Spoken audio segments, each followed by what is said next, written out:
but it very much is my pleasure to be here today talking to all of you, and we're going to take a slight turn in terms of the topic, but on the overall theme. And I'm going to be talking today about the meteor that's about to hit us. And that meteor is a meteor of expectations. It's a meteor where the world, and the clinical research world, is becoming more and more invested and more capable of ensuring that the research we do actually delivers what we promise. And today we talked a lot about the role of data in that, and there's obviously lots of things that have to do with clinical research that are all vitally important. But I'm going to finish the day talking a little bit more about what happens when it comes time to analyze the data we have. And as Brendan rightfully predicted, my North Star starts with David Altman's famous paper in the BMJ in 1994. This paper is titled The Scandal of Medical Research. If you've never read it before, it's about half a page long, maybe a full page long. And in it, Doug Altman makes a very clear point. That point is we would never accept a surgeon using substandard surgical techniques, but we have an awful lot of clinical research where the researchers use substandard statistical and analytical techniques. And our literature is full of those substandard studies, but yet that is not a scandal, even though all those studies feed into guidelines, synthesis, and the rest of it. Now, that's 1994, and Doug Altman very also astutely got right to the point of it, which was one of the reasons for this, is that we are now, and have been for quite some time, incentivized to mass produce clinical research for career purposes primarily, rather than actually for the benefit of our patients. Now, I know for a fact that, well, I'm not a mind reader, but I feel extremely confident that every single person in this room is here because they want the research they do to matter, and to matter for the right reasons, right? And that's why I'm here to talk about a little bit about the statistics. Now, moving on from Altman, the other thing I'm always obligated to point out is how we frame things often in medicine is around this research waste problem. And so this was first kind of put forward as a framework by Chalmers and Glauzel. This later became a Lancet special issue, all on research waste. And it's really a very simple idea. It's like, how do we do research that doesn't matter? And let's be upfront about that. And at the start, maybe we ask questions that don't matter, right? And we've made a lot of progress there. That's where PPI now comes in. It's where research priority setting comes in. It's where all this stakeholder and decision user investment from the HRB comes in. That's about asking the questions that matter. On the end of this, we get, in the middle, number 3 there, accessible, publications, right? So this is the librarians coming in, the information specialists, the open access movement, and the rest of that. These two bits here are what we do. Some of the stuff that Brendan's been talking about and touching on. Are the designs appropriate, and are they communicated in a true and unbiased manner? And if any of that stuff doesn't happen, then whatever research you've produced, by definition, is wasted. It cannot be used to inform clinical decision making, right? So we might as well have not even done it, right? This is a very serious problem that once we acknowledge it, we are compelled to address. Now, acknowledging it, this is from the HSC Action Plan for Research, and you will see a great similarity between this diagram and the one I just showed, because it is based off of it. It's not directly based off of it. You have to trace back references to get to it. So I don't know how it wound up in the HSC strategy, whether it's an explicit acknowledgement of the research waste, but you can see all the stuff is there.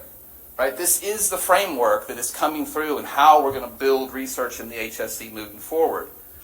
And then if you wanted more kind of people talking about the meteor, so to speak, these are the two, editors-in-chief of the New England Journal of Medicine and the Lancet, both of whom, Marcia Angel's, comments are now 20 years old. Richard Horton's are a little more recent. But these are two people, again, who sat at the very top of this biomedical publishing enterprise and telling the rest of us that they don't trust a lot of the stuff that winds up in the very literature that they have such a strong responsibility in shaping. Right? It's not as trustworthy as it should be. Now, I talk about this stuff with people. I introduce this stuff to people on the ICAT. I talk about it with every clinician investigator who will give me 2 minutes to make my pitch. And for a lot of people, this is the first time they're hearing this message, that something might be wrong, right? And so it's really important to start to address it. So starting to address it, here locally, this is really the origins of my personal interest in open research methods, and it is Open Research Week. And so we had an event here right in this very space back in 2018 to celebrate and to bring together people in the interest of open research. And we ran the gamut. We had a lot of people interested in peer review and open peer review. We had open access, a lot of UCC people, but a lot of people from abroad as well. And just a fantastic, fantastic event. And I'll breeze quickly through the next bit because Brendan's really hit the nail on the head. But out of all these things, you can see that there's the kind of Eric Schultz from Go Fair. And so that was kind of our start in terms of the CRF, being interested in fair data management. But again, for the reasons Brendan said, completely selfishly, right? Because our archiving and sharing and making things open is good, but we like transparency and standards because they increase quality. And so the data we're getting is much better quality once we start promoting these ideas. And again, there's many chains, many links in these chains, and data are one of them.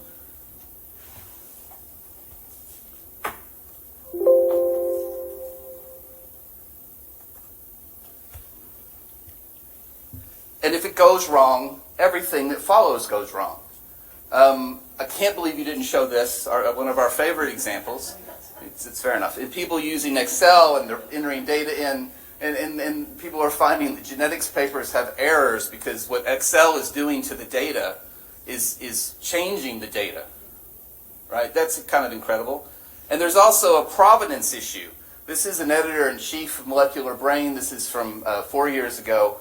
And as an exercise, he's talking about the manuscripts they handled. 180 of them, they requested raw data. Just show us the raw data. For 81 different projects, 40 of the projects were like, well, we're just, okay, we'll go somewhere else. They didn't even bother. And then the 41 or whatever brave projects that did share their raw data, their assessment was that, it wasn't worth doing, or that they weren't very good quality. A serious issue that people are starting to pay very close attention to. And the HRB in particular started really paying attention to this in terms of fair data. They started this program now to train fair data stewards. And Brendan was one of the 14 people that went to Leiden and learned how to do fair data and learned about it. And I think Brendan was the only researcher, right? It was all librarians except for Brendan. And so that's been our start and interest in that. We had a wonderful event planned. We announced it in February 2020. It was going to be in April of 2020, and of course that got scuppered, but got replaced last year with another event, again hosted and organized by Brendan. We've participated in things like Paper Trail. This is led by Karen Matvienko-Sukar in the School of Public Health, just having open research methods and a lot of fair data there. And of course you've heard a lot about SONRI, and I can't say enough. If you work with data, SONRI is for you. Right? This is not a data specialists thing. This is a connecting with other people who use data so that we can have a community and we can do things the right way. And fantastically, the university strategy now has a lot of this language in it. Open research, right? Fair data. And so this is great to see because now at the end of this strategy, some of us can use this as a cudgel, to beat people over the head and say, look, this was part of the strategy. What did we do? Right, this is incredibly useful. Now, a little bit more about data moving towards analysis. There's two things I'm going to talk about very briefly now. One is kind of the execution, and Brendan's touched on this, and one is the statistics itself. This talk is, I just realized today, was on October 23rd, and in 2017. So this is like the first talk I gave after taking this job in the CRF. And taking the job in the CRF was a real change in how I worked as a data analyst. Before that, I was an epidemiologist. I was pretty good at my job. I knew how to analyze data. But when I took on a job in a clinical research facility, now I have the threat of a regulator in case we ever support a regulated clinical trial. And there's laws that govern how you can do regulated research. And now I needed SOPs, and now I needed to have audit trails. Now I needed to have almost perfect reproducibility. And so I had to change the way I worked. And the number one thing, if people can take away anything from this talk that I talked about 8 years ago or 7 years ago, I'm a statistician, not a mathematician, and never do math in front of people. is we've got to move people away from a point-and-click relationship with their analysis, whatever software, to a scripted approach to doing data. This is how professionals whose analyses matter, if you want your analysis to matter, this is how we work. And this isn't any harder to learn. It looks hard if you don't know anything about it, because, and if I go back to this gives me a heart attack. I don't know what any of that means. It's not any harder to learn. But the advantage here, it's just like the laboratory notebook. It's the writing down what you did so you could do it again if you needed to. And again, every single piece of this, we will have data, it will go in that folder. I will write a script and it will process those data. The data themselves that we get from a research team, they never get touched. Right? That's foreboding. That gets modified or altered that way, saved as a new file. That gets read into a report. Right? That is also scripted, and Brendan talked about this. This is what the report might look like when we punch a button and generate that report. And when the data are updated, we just push the two buttons again. Right? There's no cut and paste. There's no opportunity for error. These are all the projects we have open right now. They all take this exact same format. We work in a consistent way. And again, all of you have different jobs and responsibilities. You know what professionalism looks like in your domain. This is what professionalism looks like for us. And this is a standard everybody should be moving towards. We now offer training in how to do this, and Brendan has really been leading the charge there. And if you can come take this postgraduate module, and so on. Now let me just point out a few things about the comment that's coming as I start to wrap up. I've highlighted the words coding here. This is a paper, August 19, 2024. This is about long COVID in kids. This is trying to estimate some prevalence of children who experience long COVID. And now this paper is retracted, and you can see that all the retractions are because of a coding error. So from that point of having the data to produce an analysis, the in-between, people just got things wrong because we're human, and we're going to get things wrong. Now, in fairness, they were able to find this out. They were able to track down the errors, and to their credit, they raised their hand and acknowledged that they made them and retracted the paper. So this is good practice and brave practice. This is our probably favorite example, and there are lots of them in clinical medicine. It's not just about research waste, right? Here is a study with two survival curves for people who got an intervention and people who got the standard of care. Now, the top line, the yellow line, that means those people lived longer, right? The intervention appeared to be beneficial for those patients. The reality is that this was what the data actually said. And the only thing that happened here was that somebody miscoded that 1-0 died or didn't die. Or sorry, they miscoded the treatment allocation. And that fed through to a paper that got published in JAMA. And this is done by the Johns Hopkins Biostatistics Department who know what they're doing. Anybody can make these mistakes. Anybody. And so if you're telling me that people are here, banging away on SPSS and don't have the training and don't have the wherewithal to look for these types of mistakes, you can't tell me that we're not making these mistakes in other places. All right, I'm going to say a few words about statistics because we're running just a little bit over. That's the how to do things, and that is non-negotiable for me. That's an easy problem to fix, relatively speaking. We need to change the way we're analyzing data. The statistics bit is a little more challenging. I put this up as a reminder to myself of how dysfunctional we can be with our relationship to statistics. Statistics is not a specialist method, that we employ this underlies a huge proportion of medical research is some need to either understand and interpret statistics and statistical methods or to do them yourself. The fact that we've gotten to a point where we can try to reduce it down to a flow chart, that people can then run down and do is disappointing.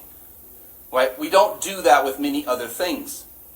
Even like guidelines, we try to simplify things maybe, but this, if you run across something like this is nonsense. This is a real thing that people made. And how do we solve that problem? It's a lot more challenging. there's growing recognition, and I'm telling you, I've talked to a gajillion clinician investigators, many postgraduate students, many PhD students, and all the way down. And people share with me, they don't feel supported, they don't feel trained, but they have to do statistics, they have to analyze data, right? And they want to do a good job, they want to do research that matters, and they are rightly uncomfortable, and are happy to express that, right? And I've had I don't know how many, I have students come to me, like, look, I'm doing a master's in this, they want me to do a systematic review and a meta-analysis. That's a very advanced technique. You really have to know what you're doing to deploy meta-analysis models. Well, go back to your program. They're telling you need to do this, then there should be training for this. Well, they don't, and they're frustrated. Of course they're frustrated. This just came out. Now, this is a preprint. Some people went through, and they found all the instances of people using G-Power, which is a relatively simple piece of software for doing sample size, so helping people design experiments. And they tried to essentially recreate all the power calculations that people were producing using G-Power, and basically couldn't. So people were just doing this the wrong way. I don't bat an eye. No working clinical medical statistician bats an eye at this kind of result. This is what we expect. Because again, people aren't being trained. People aren't really being expected to know how to do this the right way. All right, here are the big meteors coming. We have problems, but what's also coming is more scrutiny. Right? This is September 25th. This just happened. More and more articles about things coming out. This is the same story. All this Alzheimer's research that people think either didn't happen or all kinds of weird stuff was going on. This is in the New Yorker. This isn't, the back page of Grumpy Statisticians magazine, right? Like, this is the front page of the New Yorker. And this is a really interesting one. I'm terminally online, which is another word for informed. And I know about this story and about this researcher at Harvard who studies dishonesty. And there's apparently all of this evidence that suggests that a lot of these data that they report on doesn't exist. Right? And then in the lawsuit that's come out of this professor is, like, in the depositions saying things like, well, my research assistants did all that. How could I be responsible for the fact that these data don't exist and weren't analyzed and got reported in a paper? And some of us are astonished by that, but is anybody surprised? No. Like, that's just normal way of doing things. It's madness. More tools, PubPeer. There's a whole world now of people saying, oh, I've got something to say about this paper. DOI, make an account or don't, do it anonymously, make comments on PubPeer, say this is wrong, this is wrong, this is wrong. Things like Retraction Watch, paying attention to what happens on PubPeer, right? Meteor, coming towards us. This is a project I'm working on, a very small part, led out by Jack Wilkinson in Manchester. This is developing tools to help systematic reviewers identify trials that maybe didn't exist or are so deeply flawed that they might as well not exist. And some of the authors here have journal editors now emailing them like, hey, does this look dodgy to you? People are paying attention to this, right? And it's unbelievable some of the things I've seen that get sent to journals. That's just appalling. That's happening, and people are becoming aware it's happening. The UK has now launched a meta-science unit, right? Meta-science is science about science. This is essentially surveillance of science to ensure the quality is good, right? People are paying attention to this problem now in a way they just weren't 10 years ago, right? And finally, the last meter, so this just came out, update to the Declaration of Helsinki, right? This was just published in JAMA, and there's a nice few things we want to pull out of this. Medical research involving human participants must be registered, right? It means to say that what you're going to do, you have to say you're going to do it before you do it, to some level of detail. You can't just go off and do what you feel like doing. This stuff has to be pre-explained. We need to be able to share things, or at least make it shareable, like some of the things we've had. This is now, if you're going to put in your paper that we followed the Declaration of Helsinki, this is now your obligation. All right? Requirements and research protocols. Right? You must have a sound and rigorous design that can produce reliable, valid, valuable knowledge and avoid research waste. So that research waste story is now embedded in the Declaration of Helsinki as of like 4 days ago. Right? This is our obligation as clinical researchers who want to do things the right way. And then on the final point here, this is the top passage is the new Helsinki. Medical research involving participants must be conducted by individuals with appropriate ethics, scientific education, qualifications, and the rest of it. If you're working in regulated trials, the guidance below is what dictates, and that is very specific. You can't do a regulated trial without a trial statistician, without someone who is qualified and trained to do that work. Now, I'm an epidemiologist by training, but I'm a qualified trial statistician. Right? This is the level where we're going to be getting to. All right. A few closing thoughts, and thank you because we're running just a little bit over. What next? And just a few things come to mind. Number one is we need to, as a clinical research community, accept that this is a problem. The premise is very simple. If you accept that, there is some chain that takes us from a good idea that might help patients to actually helping patients. There are many necessary things that are going to happen along that chain. If any one of them break, then the end point, the hopes of helping people, is dashed. And the statistical analysis is part of that. Just one part of it, but it's one. It's a critical part. Number two, we've got to get to grips with changing how we train at all levels. Right? We've got to move away from point-and-click software. We've got to move people forward. People who are training to be expected to analyze data, we've got to move them to more modern practices, safer practices, just like we want to do modern, safe things for everything else. Right? We've got to do that. We've got to think about alternative career structures.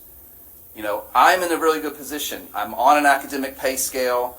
I'm core funded for the most part. I exist as a piece of infrastructure. I'm unusual in this university and frankly in this country to be in this kind of a role.